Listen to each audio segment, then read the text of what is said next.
Tumayo tayo.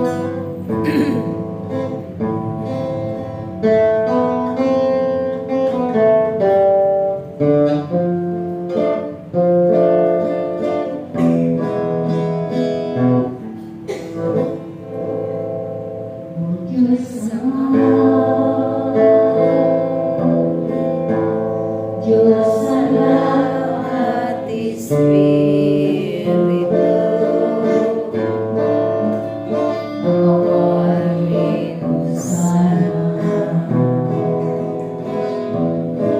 sa pulat mo.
Pagkaloob sa bawat isa ang kapayapaan upang padaraan ninyo na sa piling ng Diyos kayo'y puno ng kaligtasan at kailanman ay hindi magkakaroon ng takot sa puso at isipan. Ang Diyos na inyong pinaglilingkuran ay Diyos na makapangyarihan sa lahat.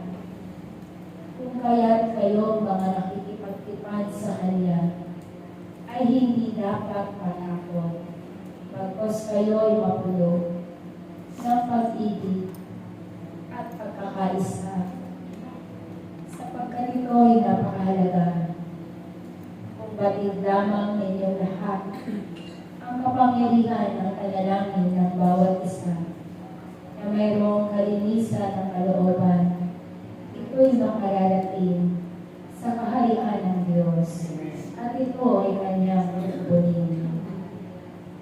Kaya't kayo'y patuloy na tinitipon ng Diyos sa gawain nito, sapagkat dito naririnig ninyo ang piling ng Diyos upang kayo ay magkaroon ng pagbabago. Sapagkat ang tao tunay na nakikinig, nawawala sa kanya ang kanyang lumang pagkatao at napapalitan ng bagong pagkatao na kasama ang Diyos na naglalakbay dito sa mundo.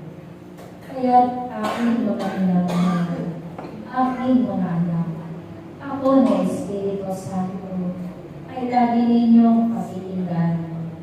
Lagi ninyong buksan ang inyong mga pandinig upang ang aking tinig ay patuloy na dumaloy sa inyong mga pandinig upang anuman ang aking pag-ibigin, ito ay inyong gagawin, sapagkat ako ay magbibigay sa inyo ng mga bagay na puno ng kabutihan, sapagkat ako na Espiritu Santo ay siya ninyong gabay at patnubay upang mapagtagumpayan ninyo ang bawat araw.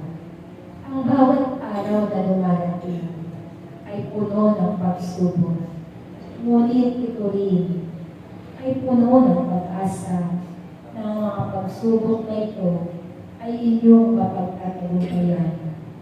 Napakaliit lamang ng mga pagsubok na dumarating sa inyong buhay.